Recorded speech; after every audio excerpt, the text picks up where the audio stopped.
Sejam muito bem-vindos ao Papo New dessa semana. Hoje entrevistaremos uma das maiores revelações da dramaturgia nacional, que é Bruno Luperi. Seja bem-vindo, Bruno. Obrigado, Léo, pelo convite. Bruno, eu dei uma pesquisada sobre o seu início de carreira. Você antes fez publicidade. Quando começou a inspirar você a escrever novelas? Na verdade, eu acho que o ofício de dramaturgo ele começa no momento que a gente nasce, ou talvez um pouco antes, né? A gente sempre traz um pouco de berço das experiências, um pouco daquilo. Eu tenho a felicidade de ser neto do Benedito Rui Barbosa, e a minha família sempre foi muito próxima e viveu muito esse bastidor, tanto da novela, da televisão, quanto do teatro. Então, eu tenho de berço essa experiência, muito antes de pensar em profissionalizar, em enxergar isso como profissão. Isso já era parte da nossa vida ali. Eu sou contemporâneo à época de Pantanal, eu sou de 88, Pantanal de 90, então estava acontecendo, foi um grande marco na vida da nossa família. Nossa família sempre orbitou muito em torno do meu avô, por conta do sacrifício que é escrever uma novela, das implicações que aquilo tem para a vida de quem faz, e o grande sucesso que ele fez. Então eu peguei um pouco essa jornada dele ali enquanto autor de novela das 9, né? Antes ele não tinha Pantanal, é a novela das 9 que ele fez, de maior sucesso fora da Globo. Depois ele vai para a Globo e faz Renascer, e aí se consagra como um autor de horário nobre. E eu vivi essa parte muito intensamente com a família, porque a gente é muito próximo. Então lembrava sempre dessas primeiras memórias de infância, dele escrevendo, e ele rindo, chorando, se emocionando. E eu não imaginava que eu fosse trabalhar com escrita naquele momento, mas já tinha uma fagulha dentro de mim, assim, um desejo, um sonho de um dia me emocionar, viver da minha emoção como ele vivia, né? Viver dessa intensidade que ele tinha com o trabalho dele, dessa relação, dessa honestidade, dessa transparência. Então eu guardei aquilo meio que na minha caixa preta, assim, de sonhos, enquanto lá com jogador de futebol, com algumas outras promessas que a gente tem na infância. Essa foi uma delas, e a minha vida foi me levando para um outro caminho, para o caminho das artes visuais, das artes plásticas, direção de arte, design gráfico, desenho, pintura, escultura. E eu me vi como diretor de arte em agências de propaganda até o dia que eu percebi que eu estava contando histórias, né? Propaganda nada mais é do que um storytelling, uma narrativa que a gente cria, uma pequena dose daquilo, pílulas, né, 30 segundos, um anúncio meia página, uma campanha que seja, mas que são histórias que a gente está contando também.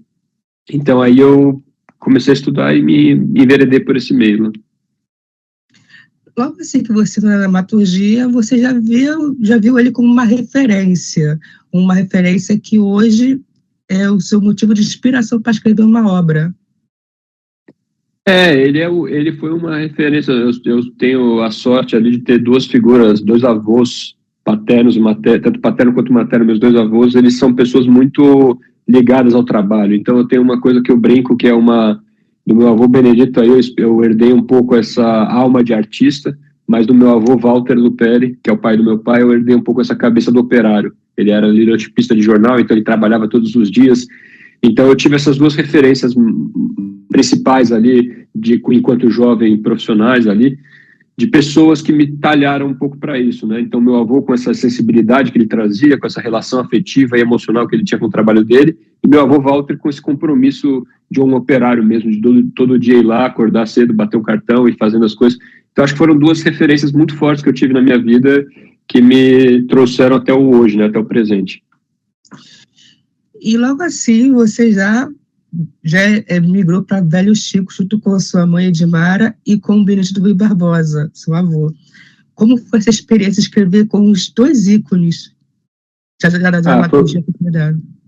Foi uma experiência muito boa. Velho Chico é uma obra criada pela minha mãe, Edmara Barbosa, com a supervisão do meu avô, e onde ela teve a generosidade, e acho que foi uma pessoa muito determinante para o que aconteceu na minha vida dali em diante, foi me convidar para escrever com ela o Velho Chico. Quando eu entrei no projeto, ele já tinha uma primeira fase pronta, um arco, uma história mesmo, meio com aquela pedra bruta ali na frente a ser lapidada, e a minha mãe me convidou para trabalhar junto dela. Nós mergulhamos nesse universo ali. Era uma novela que é muito rica para ela, porque diz muito sobre o imaginário dela, sobre as experiências dela. Também é a obra autoral que ela realizou ali, então é uma coisa muito importante.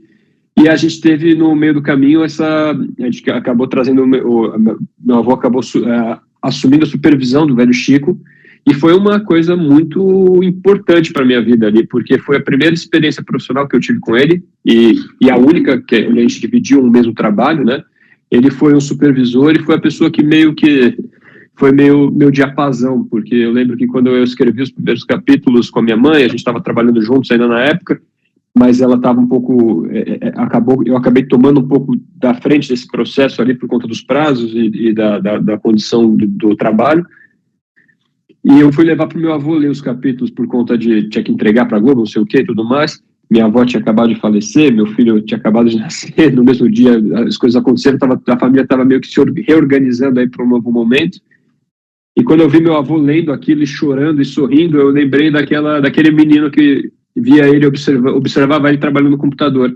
E ali me deu um estalo, falou, eu acho que se eu conseguir emocionar ele desse jeito, eu acho que alguma coisa direito eu devo estar fazendo aqui também.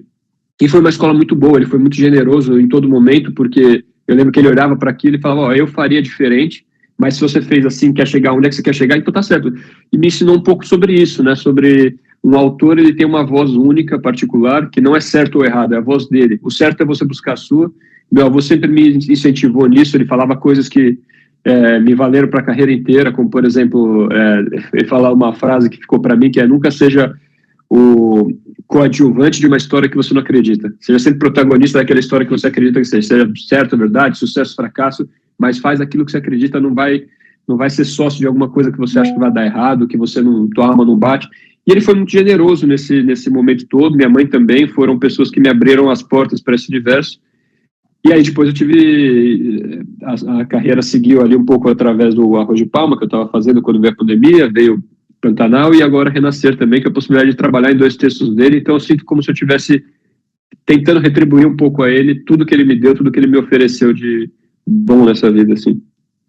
E acompanhei o velho Chico, o Luiz Fernando Carvalho levou o universo lúdico para o contemporâneo, e se aprofundou do texto da Edmar e no seu texto. Foi interessante a forma que ele levou para o público o roteiro que vocês escreveram. Uhum. O Luiz é um diretor que tem esse traço, né, do trabalho dele, de pisar num realismo fantástico, criar um universo muito próprio, e também é uma pessoa que foi muito importante para mim, esse primeiro contato com ele. Acho que é um diretor muito autoral, assim, uma figura meio rara no mercado hoje, né, uma pessoa que consiga ter essa habilidade de dar um olhar único para o trabalho, né, eu acho muito interessante isso. E foi muito bacana, foi uma coisa meio doida, assim, foi uma viagem, foi tudo muito rápido. Velho Chico, quando eu entrei para ajudar minha mãe no projeto, aí ela estava prevista para ser uma novela das 6, ela ia estrear 6 meses para frente, eu era colaborador dela, e acabou que no meio do processo as coisas foram acontecendo, minha mãe se afastou do projeto, eu virei autor titular de uma novela das 9 no meu primeiro projeto, então foi uma coisa... Eu fui do cargo mais baixo para o cargo mais alto dentro da empresa, num projeto que estava no ar, assim, 6 capítulos por semana, num nível e uma expectativa muito grande, mas tudo foi uma escola muito boa, assim, foi uma novela que me deixou muita felicidade, eu tenho muito orgulho e muito aprendizado mesmo. Aproveitando o gancho, eu queria saber o segredo dessa rotina, assim, acelerada, porque você escreve capítulos por dia, mas tem que cuidar da família, uma coisa assim, muito radical, né? E acho que cada vez mais incompatível com as leis trabalhistas correntes do nosso tempo, o modelo de trabalho, de vida em sociedade e tudo mais. Eu acho que antigamente a gente tinha um pouco essa função ali de uma sociedade um pouco mais organizada em termos analógicos ali, seja tanto do ponto de vista legal, jurídico, social, compromisso, as pessoas chegavam em casa no horário, não tinha celular, tinha um horário de desligar, a cidade dormia. Então, acho que hoje tudo isso daí muda um pouco essa característica. Ou eu não posso falar de antigamente, eu posso falar pela experiência do meu avô, que isso eu posso dizer porque eu era um ente daquela família, né? Então, assim, era uma loucura. Mas tinha os seus momentos de desligar, tinha os seus momentos de relaxamento, acho que a pressão era menor, tinha uma questão que antigamente, que hoje tem, que antigamente não tinha, que era aquela coisa, cada capítulo ele se encerrava, né? Hoje não se encerra, porque tem o streaming, a coisa, você vê depois, você vê antes, você vai e volta. Então é como se fosse um mesmo capítulo de 197 capítulos de duração. Está um capítulo só de um filme de 197 capítulos de 6 meses. É meio que uma história sem fim, assim, mais intensa do que era antigamente. Tem as relações comerciais que mudaram também bastante. Enfim, acho que é muito louco, acho que tem que gostar muito. Eu acho que é uma coisa que eu falo quando eu tenho 2 filhos, e meu conselho para os amigos que pensam em ter filhos é sempre nesse sentido, de que se você gosta, tenha. Se você não gosta, esquece, não faz, não se aproxima, evita método contraceptivo e tudo mais, porque para quem gosta é uma viagem única, maravilhosa. Para quem não tem é um sacrifício, é uma doação, mas é isso, a rotina é acordar, tomar café, levar na escola, escrever e até dormir. Hoje em dia tem sido das 7h30 da manhã até 1h da manhã diariamente. Então é uma maratona bem extenuante. É uma rotina bem puxada. E puxando esse gancho, as adaptações de Pantanal e Renascer, você assumiu essa responsabilidade de fazer 2 tramas que foram clássicos da dramaturgia nacional. Como é essa responsabilidade? Se o Pinati prova essas mexidas, mudanças, para atualizar o texto para os tempos de hoje? Olha, foi muito natural. Nada foi de caso pensado. Assim, foram 2 decisões que foram frutos de 2 momentos muito distintos, de empresa, de país, político, social, pessoal também. Quando eu estava escrevendo o Arroz de Palma, estava no capítulo 40, mais ou menos, ali, a gente estava com a novela em pré-produção, já tinha direção escalada, estava nos finalmente da escalação de elenco, quando veio a pandemia. E, em paralelo a isso tudo, meu avô tinha uma questão sobre a cessão de direitos de Pantanal para a Globo. Ele tinha feito uma negociação que estava em aberto ainda por conta de algumas situações que aconteceram no meio do caminho. E como ele ia encerrar um contrato com a Globo, precisava definir se venderia, se terminaria esse processo de cessão dos direitos, ou se retornaria os direitos para o meu avô e faria um acerto ali no final do contrato para um desconto. E aí, nesse momento, os 2 lados falaram, queremos fazer, tanto meu avô quanto a Globo, mas desde que o Bruno escreva, adapte essa novela para o dia de hoje, porque ela precisa entrar no nosso universo, né? Ela precisa chegar para hoje, não adianta ser precisa ser uma releitura, né? Não uma reedição, né? Tipo, precisa ser um trabalho, ele precisa ser todo revisitado, né? Então, foi nesse contexto que as coisas chegaram para mim, a proposta era essa. Para mim, ter uma história muito forte com o Pantanal ali, ela foi concebida na Globo pelo meu avô, ele tentou durante alguns anos realizar dentro da Globo, e por alguns motivos do dia a dia, produção, dificuldade, calhou que durante 9 anos a novela não aconteceu. E aí veio o convite da Manchete, ele foi para a Manchete, fez lá, e o resto é história, né? Voltou para a Globo, Renascer, Rei do Gado, Terra Nossa, Esperança e tudo mais. Então, quando eu recebi esse convite, meu avô é vivo ainda, na época ele ainda estava vivo, mas já está bem velho, hoje está com 93 anos, mas eu realmente eu interpretei aquilo como isso, né? O que a Globo me disse foi que era eles pagando uma dívida histórica que tinha, enquanto emissora, com um autor que queria fazer aquela novela lá dentro, e eu, enquanto neto, a chance de homenagear um ídolo em vida, a pessoa que é a minha maior referência profissional, a pessoa que eu mais admiro no gênero. Se ele não tivesse vindo antes, eu não sei se talvez eu escreveria, mas eu demoraria muito mais tempo para chegar até aqui, para aceitar as coisas, para entender, para me encontrar nesse lugar. Então, eu acho que foi uma coisa que fazia muito sentido para mim. E o Pantanal foi uma coisa, como todas as novelas são, ele foi muito único, ele tem uma história muito própria, mas acho que ela chegou num momento muito bacana para a sociedade, assim. Eu lembro que quando as pessoas foram entrando na novela, alugando fazendas, fechando locação, figurino, todo mundo comentava um pouco isso, falava, nossa, que bom, essa novela apareceu na minha vida num momento muito importante, tipo, pandemia, todo mundo fechado, mas de repente começou a vir uma volta ao trabalho, num novo ritmo. Eu lembro que a gente chegava nos estúdios Globo ali, e era meio que só a gente gravando, então era uma cidade meio fantasma, uma coisa meio distópica, e a gente começou a viver aquele mundo novo, né, que a gente deixou de viver. Então e tudo isso meio que transbordou na tela, as pessoas receberam uma novela nova, naquele momento, naquele contexto, e foi muito bacana.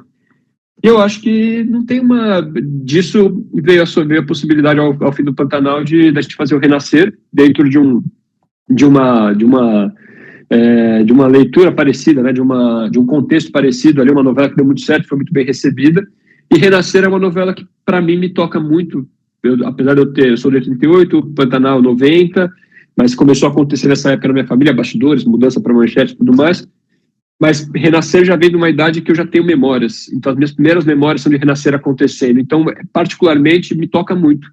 Então, também fez muito sentido, era o interesse da emissora em adaptar essa história para os dias de hoje também, e de repente aquilo fez muito sentido para mim, e é uma novela que, acho que se fosse outra naquele momento, eu tiraria um pouco o pé, porque um pouco antes é muito difícil, né? As pessoas enxergam o lado bom das coisas, tem essa tendência hoje instagramável da vida, né, de só olhar o sorriso, mas tem um lado muito ruim, é muito difícil. Meu avô sempre foi um autor que trabalhou sozinho, para ele é muito complexo uma pessoa mexer na obra dele, e ele não está lá mexendo, ele não está no dia a dia, na ponta dos cascos ali, tomando decisões. Então tem um lado que é muito bom, muito positivo, e tem um lado que também mexe com muitas questões familiares, com questões de ordem de pessoais ali, que são pesadas, são densas. Então naquele momento eu achei que não valia a pena fazer uma outra obra, mas quando falaram que era o Renascer, eu brinco que eles destamparam a garrafinha do Cramulhão, porque para mim me toca muito essa novela, as músicas me vêm, as falas me vêm, as cenas me vêm. Foi a novela que comecei a entender o que o meu avô fazia, porque eu via ele escrevendo, mas estava no ar, e de repente algum ator aparecia na casa para conversar com ele, mas ele estava no ar ali também. Enfim, foi onde eu comecei a entender as manobras que estão por trás desse teatro de marionete, né? O que compõe aquilo tudo. Então é uma novela que é muito rara, é muito especial para mim, então fez muito sentido também. Não levei como uma missão, uma coisa pesada. Eu levo sempre como uma grande jornada, muito feliz por receber a oportunidade. Eu acho um privilégio, 2 que eu tive. Tenho uma carreira muito recente, mas de muitos privilégios consecutivos. Eu acho que eu sou abençoado por causa disso daí, afortunado. E é isso, não levo, não me movo muito. Eu gosto de olhar no fim do dia, ver a novela no ar e ter uma noção clara comigo, cumprir minha função ali é para homenagear um autor que eu reconheço, meu avô, tá pago, tá feito, meu coração em paz, aprendi muito e vamos em frente. Eu não vou nem entregar a minha idade, mas Renascer passou um ano antes de eu nascer. Eu acompanhei no Viva a novela, junto com a minha mãe. É uma novela maravilhosa. Estou acompanhando agora o remake. Tá muito bom. Os próximos capítulos estão pegando fogo. Ela tem essa característica ali, em termos de novela, de dramaturgia, de texto, e na minha opinião, que eu falo da carreira do meu avô, eu acho que foi ali está meio que o auge dele, a ponta dos cascos dele ali no papel. Todas as novelas dele são muito bonitas, tem muita alma, tem muita personalidade, mas Renascer eu acho que ele estava numa rotação muito alta, seja uma musculatura intelectual muito alta, as coisas acontecendo num nível muito interessante ali, o lúdico, imaginário, é onde ele amarra muitas coisas que compuseram a carreira dele lá. Ele fez uma peça que chamava O Ovo do Cramulhão no teatro, e ele traz para cá no Tião Galinha, compõe um núcleo paralelo através daquilo, traz o mito do Jequitibá, que tem nosso rei Arthur brasileiro ali, José Inocêncio. Então ele traz coisas, ele toca em coisas muito, muito diferentes de Abi da Garrafa, que era uma outra história também que ele via. Ele toca em coisas muito raras, costura aquilo de uma maneira muito, muito magistral, assim, entrega uma novela rica, né? Rica, eu acho que imageticamente rica. Às vezes você não sabe, às vezes você esqueceu que tem o Diabo da Garrafa, de repente alguma coisa acontece, fala, mas é mágica também, não é dia a dia. Ele brinca muito com esses nuances. Eu acho que ele vai num realismo fantástico que é realista. Isso é normal, mas de repente o cara acontece. Então, tem o corpo fechado, não tem, ele morre ou não morre, mas a novela está toda num tom. Então, eu achei muito curioso isso. É muito gostoso de trabalhar, é difícil de chegar nesse nível, porque é isso, né? Você imagina que ele chegou nesse estágio no fim da carreira dele, no auge da carreira dele, né? Ter que largar correndo nessa rotação é uma missão, não é muito fácil, não, mas eu estou sendo muito feliz. Estou muito satisfeito.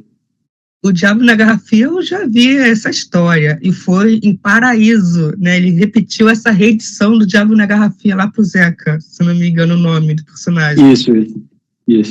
É uma história que toca um pouco ele, é uma história que ele conheceu nos causos populares ali, ele conheceu um cara que tinha, Aí ele traz o Damião também, que é um jagunço que ele conheceu numa dessa viagem dele para a Bahia. Ele teve nessa fazenda lá nos anos 70, numa fazenda no interior da Bahia, com um amigo dele, que era do fazendeiro do cacau. Então, como eu sei o bastidor, é muito doido isso, né? Tipo, eu sei onde é a causa mater de cada historinha, né? Então ele pega, por isso que eu digo que enquanto autor é isso, né? A gente começa a escrever quando a gente nasce, né? Você vai juntando referências e de repente um dia você precisa delas e entrega numa história. E isso daí acontece em Pantanal de uma forma muito bacana, assim, para eu que conheço a história da família, o bastidor, sei de onde as coisas vieram, é um pós-doutorado no gênero, porque você vai entendendo, putz, ele tirou daqui, mas ele trouxe aqui, então pode fazer isso, pode. Como é que ele fez? Então realmente eu estou estudando enquanto trabalho, né? Estou aprendendo, estou vendo o que ele fez e está sendo muito bom. Mas é isso, ele usa diferente, mas é uma outra maneira, uma outra interpretação. Então, enfim, é tudo muito doido, é tudo muito, muito legal assim de ver, de viver. O povo está curioso. Se você, depois de renascer, vai escrever mais um remake, mais uma adaptação. A minha curiosidade, você vai escrever a adaptação de O Rei do Gado ou vai vir com uma inédita? Tem que falar, alô Rede Globo, como é que vai ser? Temos questões aí, tem um projeto, hoje a realidade a gente está num momento, acho que de organização de grade e tudo mais, por exemplo, quando acabou o Pantanal, a ideia inicial que nós tínhamos é que eu voltaria com Arroz de Palma, que foi a novela que eu parei no capítulo 40, lá adaptada do romance do Francisco Azevedo. Então, a minha ideia era, até quando a gente conversou na primeira vez, vou colocar o arroz de palma no oratório, né, que tem toda um místico em torno desse arroz sagrado que vai para o oratório, e depois eu volto para cá, mas acabou que Pantanal aconteceu e o Renascer veio aqui na esteira do Pantanal. Então, colocar uma novela no ar, ela é uma decisão que não compete só de mim, né? Não é um autor que bate na porta e fala, Globo, quero fazer uma novela, me deu horário. É uma decisão grande, que tem que ser tomada em comum acordo, tem algumas premissas que a gente tem que passar, né? Então tem que primeiro ver o que interessa para a emissora, o que cabe para nós. Eu acho que tem questões contratuais, o contrato encerra agora ao fim da novela, mas meu interesse é viver de histórias, de contar histórias, é isso que eu gosto, é isso que eu quero fazer. Enquanto me permitirem, eu vou estar trabalhando nisso, porque é a minha cachaça, né? É onde eu me divirto, é onde eu gosto, é o que eu faço bem. Eu já fiz muitas coisas ruins, tempo que eu fui um publicitário muito frustrado, porque eu imaginava as coisas na parte da direção de artes, das imagens, eu imaginava imagens na minha cabeça que eu não conseguia trazer para o papel. E quando eu escrevo, é o contrário, eu consigo botar no papel coisas que nem sabia que era tão bonito. Então, hoje eu sou muito feliz no que eu faço. E eu não tenho nenhuma vaidade em relação a isso, não. Eu acho que tudo tem que fazer sentido. Histórias originais têm que fazer sentido, tem que ser pertinentes, histórias que sejam adaptadas de romances têm que ser pertinentes, fazer sentido, você tem que acreditar. Adaptações, você tem que acreditar. O que meu avô falou, eu sigo muito como lição, e foi uma coisa que ele foi uma pessoa muito fiel a ele mesmo nisso, ao feeling, né? Você acredita naquilo, é uma briga que a gente compra, né? Então acredita que está do lado certo. Você pode, no meio do caminho, obviamente, descobrir que o lado está errado, e é do jogo, é da curva de todo mundo aí aprender com os erros e tudo mais. Mas eu acho que eu levo por esse lado, assim, não sei qual vai ser o próximo projeto, não tenho essa resposta. A minha única preocupação e meu trabalho, meu cargo que eu ocupo hoje me permite isso daí, é fazer uma boa novela. Então, meu compromisso é fazer sempre um capítulo melhor que o outro, fazer sempre uma história coerente, instigante, que tem um certo traço de saudosismo, de conexão com aquilo que foi proposto pela versão original, um respeito a ela, mas também traga um ineditismo, mexendo em algumas coisas, cutucando, fustigando algumas coisas do nosso tempo. É uma loucura. Então, assim, eu brinco, assim, a minha vida é basicamente isso. As outras pessoas decidem o resto, eu cuido da novela. Então tem que ter uma equipe muito boa. Hoje o resto é o que vai, a próxima novela, quando acabar essa, eu vou descobrir qual que é. Não tenho nenhuma proposta para dizer, assim, não tenho nenhuma ideia. Mas aí, estou aberto para fazer. Quero continuar contando a história. Se as pessoas querem escutar, eu continuo falando também. Sobre Arroz de Palma, eu tô curioso até hoje, porque a Globo adiou a novela, porque eu tô esperando até hoje Arroz de Palma ir para a hora das 6 horas, se não me engano, era 6 horas. Era. Eu tô assim, gente, quando é que esse tema vai sair do papel, como vai acontecer, quem é a pessoa que vai ser escalada, eu fico ansioso. Mas é um pouco isso daí que eu sinto, nada é mais forte que uma história quando é hora dela de acontecer. Então, eu senti, por exemplo, Velho Chico é aquilo, era uma novela que ia ser para 6 meses depois, para 6. Quando a gente olhava para ela, o que a minha mãe me trouxe, o que a minha mãe concebeu ali, da primeira fase, do arco central do Velho Chico, tinha um pulsar de novela das 9, de uma grande saga sendo contada. E é isso, cada horário ele delimita um pouco, né, estética, ele delimita muito como aquela história vai ser executada, né? Uma novela das 6 tem uma cara específica, um tempo específico, um orçamento específico, tem características únicas. Uma novela das 9 tem outra, público, enfim, faixa horária, tudo é meio... E quando eu estava trabalhando no Arroz de Palma, isso veio muito na minha cabeça, assim, também. Horas eu ficava pensando, mas é agora a hora dela? Aí, de repente, quando veio a pandemia, eu falei, não é, talvez não é o momento agora, talvez seja meio precipitado. E aí, quando aconteceu o Pantanal, parecia mesmo que era o momento do Pantanal, não era o momento do Arroz de Palma. Seria um pouco de uma... isso, né? Eu acho que você tem que brigar pelo que você quer, mas também com uma certa noção de que se você está brigando demais, talvez não é para acontecer. Tem que ter uma certa sabedoria nisso. Então a novela, briga para acontecer, faz, escreve, reescreve, adapta, faz, vai descobrir por que a novela não foi, qual que é o problema, a questão de orçamento, de grade, de horário, de tempo, muda.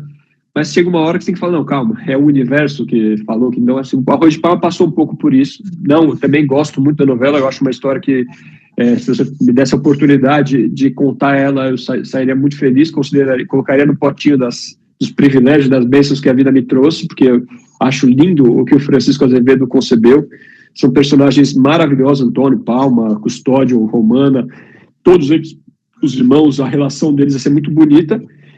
Mas é isso, né? Também tem um negócio acontecendo, também tem uma empresa que funciona de uma determinada maneira, a novela tem questões particulares a serem superadas, assim, em termos de práticos da coisa, número de personagens, uma novela que passa de fases, atravessa 100 anos, isso é meio difícil, tem algumas contas que precisa fazer um plano muito seguro de voo para decolar com ela ali. Tipo, a gente tinha isso, eu acredito que se ela fosse no ar, naquele momento ela seria uma novela muito bem recebida, porque ela, conceitualmente, ela está preparada, eu acho que ela está madura para acontecer, mas é isso, não é só artisticamente, conceitualmente, né? A empresa tem que estar preparada para investir, tem que se fazer sentido dentro de uma grade horária, dentro do momento, e é isso, a gente vive de história, se não é a hora dela agora, Renascer, Pantanal é a prova disso, meu avô ficou 9 anos na Globo tentando fazer a novela. Renascer, ele foi para esse lugar que ele viu, se encantou nos anos 70, ela foi para o ar em 93, tem um período gestacional das histórias, das novelas, tem que ser respeitado. E entender que às vezes a história não morreu, ela está ali, ela está ganhando corpo, está ganhando musculatura para acontecer no momento dela. Tem que tentar, é meio sagrado, né? É meio orgânico, não depende só da gente. Você tem algum spoiler de Renascer para nos passar e passar para o público? Eu estou ansioso para os próximos capítulos. Spoiler, eu vivo de criar um spoiler, não de dar um spoiler, né? A gente tem que... É um tiro no pé, né? Passar spoiler para todo mundo. O que eu digo é que podem esperar uma novela muito, muito interessante, assim, com uma dinâmica muito própria. A gente brinca aqui que ela está entrando numa terceira fase. Quando a novela foi para o ar, eu estava no capítulo 104, escrevendo ali na altura do 104, que é mais ou menos o que está no ar hoje. E aí a gente vai sentindo um pouco, ela acontece, Pantanal foi isso, né? Uma novela foi toda, eu entreguei o último capítulo na véspera da estreia, então a novela estava toda escrita, era pegar na mão de Deus e acreditar e vamos em frente, né? Confiar no que está no papel. Renascer teve isso, né, até o capítulo 104, e a gente chega agora entendendo um pouco mais, quando a novela começa a acontecer nas outras camadas, né? Os atores vêm trazendo uma leitura, a direção, a fotografia, a sonografia, a coloração, o figurino, tudo vai trazendo uma dimensão própria da história, então ela vai ganhando mais vida, ela vai ganhando mais tração, ela vai ganhando mais corpo, e aí lógico que o benefício de você ter isso para escrever é você sentir, é o termômetro, né? Você sente onde o ator chegou, como o ator interpretou, o que ele trouxe que você não entendia do personagem, o que deu certo, o que deu errado, onde você tem que mexer, então você entende um pouco mais a máquina que está acontecendo, aquele organismo, ele está pulsando, você consegue entender, e aí você, obviamente, o lado bom é isso, ela fica mais viva, o lado ruim é que você tem menos tempo, então você tem que fazer, é um pãozinho por dia, E a gente não pode perder essa pulsão, esse prazo, porque a gente tem que entregar 6 capítulos por semana, toda semana tem que ir pro ar,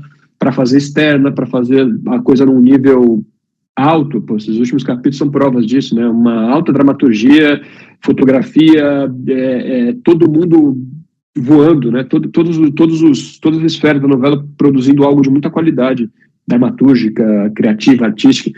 Então é difícil. Agora é isso, esperar. Quando isso acontece, eu já comecei a ver a história também, ela naturalmente vai ganhar um caminho muito particular. Eu digo que até esses capítulos, essa parte que está chegando no ar aí, estava muito de mãos dadas com a versão original. Eu pegava, lia e tudo mais, estava todo dia dentro, partindo daquilo. Dali para frente eu comecei a me relacionar mais com a nossa versão. Então a gente brinca que teve a primeira fase, né, do Maria Santos da Inocência, a segunda fase, e agora ela entra numa terceira fase. E a curiosidade é para ver, né, como é que vai ser, como é que vai pegar o público, ver, mas ela vai entrar numa dinâmica mais inédita, talvez, eu diria isso daí. Então não vou te botar qual que é o spoilerzinho, não tem muitos, tem tantos que tem que ver. Agora vamos para as perguntas, o bate e volta. Presente e passado, o que você faria no presente o que você não fez no passado? No sentido de renascer, você disse? Ou da carreira, da vida? Pode ser da carreira e pode ser da vida. Olha, eu tenho uma coisa que me determinou muito, assim, eu me entrego as coisas de coração aberto, então hoje eu faria com outra cabeça porque eu tive a experiência do passado. É simples assim, não tem muito como mudar, mas no passado eu teria feito exatamente o mesmo. Eu tento agir muito por aquilo que eu acredito. Isso me trouxe daqui, meio que um valor pessoal que eu tenho. Óbvio que vai chegar na maturidade, hoje eu tenho 34 anos, vivi muitas coisas que eu não imaginava viver tão cedo, tão rápido na minha vida. Isso me demandou um pouco amadurecer rápido, antes do tempo. Mas eu não vou, se eu pudesse voltar, eu viveria tudo como eu vivi. Então eu não guardo sinceramente nenhum arrependimento, não é demagogia, não. Eu acho que até os erros foram muito importantes e eu tento aprender muito com eles. Porque é isso, né? A gente vai ter um único, mas eu fiz tudo de coração, então eu faria de novo. Um momento marcante na sua vida pessoal e na sua carreira? Olha, na minha vida pessoal foram muitos. Mas com certeza um momento muito marcante foi o dia que eu conheci minha esposa. Foi um momento que eu comecei a ter uma sucessão de dias marcantes depois dali. Ela entrou na escola que eu estudava, ela entrou no 3º colegial, estava no 2º colegial, e eu vi ela entrando, estava subindo a escada, eu vi quando ela desceu, e foi aquela coisa meio cinematográfica mesmo, de um mundo parar de rodar, e a coisa entrar num lapso temporal diferente. E eu vejo hoje nós dois juntos há 20 anos, desde os 15 anos, então a gente está junto, uma vida juntos ali, e construindo muitas coisas juntos. E aí com certeza meus filhos, todos, os dois, meu filho e minha filha, quando nasceram, foram momentos muito mágicos, assim. E eu acho que sou muito tocado pela família e pelos amigos, né? Eu tenho uma vida... Eu me dedico muito tempo num nível muito alto para chegar até onde eu cheguei, né? Eu passei a faculdade inteira sem ir em uma festa da faculdade, só estudando, só me dedicando e trabalhando. Depois disso fui estudar no exterior, voltei, fui estudar de novo no exterior, voltei. Me dediquei muito ao trabalho. Então hoje eu vivo muito dentro de um espaço muito hermético, assim, muito próprio, dentro da minha família, dos meus amigos, que são limitados, mas muito bons, e dentro do meu axé. Então eu acho que eu estou muito preso isso me realiza muito. Eu não preciso de muito além daquilo não sou afeito à rede social, essa parte da fama e tudo mais. Mas acho que com certeza uma coisa que marcou foi a minha esposa, o dia que a gente se conheceu, e aí os nossos filhos e tudo que derivou desse encontro. E eu diria profissionalmente foi Velho Chico. Velho Chico foi uma viagem muito intensa na minha vida. É uma novela que realmente, quando a gente fala de sonho, né, meu sonho era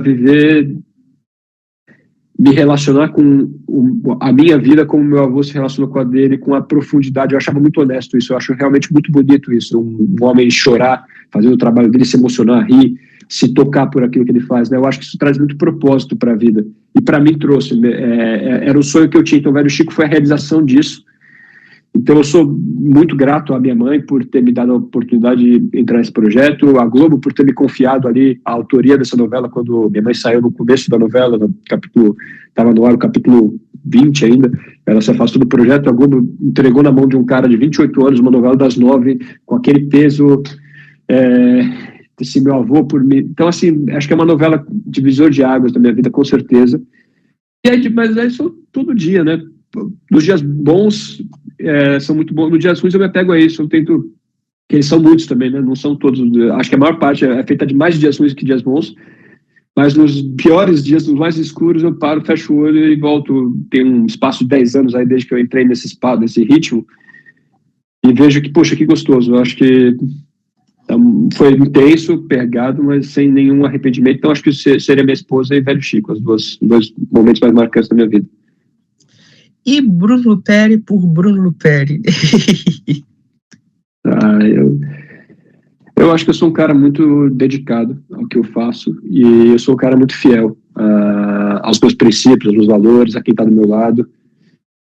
E tento ser realizado, tento me divertir. Acho que eu estou vivendo um momento onde eu sacrifiquei muito a minha felicidade, meus prazeres para chegar até aqui. Eu me sacrifiquei muito para construir algo e eu espero que o Bruno Luperi de amanhã consiga colher um pouco disso que o Bruno Luperi de ontem plantou. Eu separo minha vida em fases muito claras. Uma infância muito onde eu gozei ela ao extremo, então por isso não deixou saudade. Eu vivi cada momento da minha infância. Uma parte adulta aí, eu considero do momento que eu comecei a levar a vida a sério, que eu comecei a namorar com minha esposa até hoje, onde eu me dediquei muito, muito assim, mas renunciei a muita coisa também. Então acho que eu espero que agora, numa fase, quanto antes, se puder vir para minha vida, me faria muito feliz.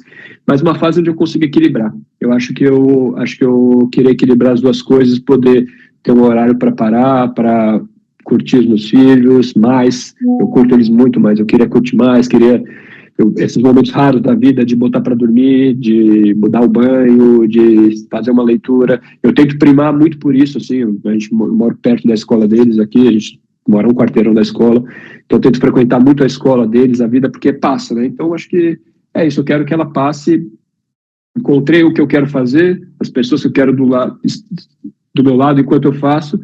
Agora eu queria organizar um pouco mais a rotina para ter um pouco mais de tempo para curtir isso, para curtir meus 35 anos ali, onde eu tô, com quem eu tô do lado, com aquilo que a vida me forneceu. Mas é isso, eu sou um cara, acho que eu tento ser um cara bacana, não consigo sempre, mas tento ser um cara legal. Antes de terminar o programa, eu agradeço você por ter sido o convite e agradeço a TV Globo que te liberou para ser entrevistado com a gente. Obrigado, eu que agradeço o convite de todos, eu agradeço o carinho, espero que vocês recebam um trabalho que é feito por todos nós com muito carinho e dedicação, isso, de coração aberto, que ele transforme a vida de vocês como transforma a nossa que estamos fazendo aqui, e vamos em frente. Obrigado. E encerro o Papo é Nenhum por aqui. E tenham uma ótima semana. Fique com Deus. Tchau, gente. Tchau, obrigado.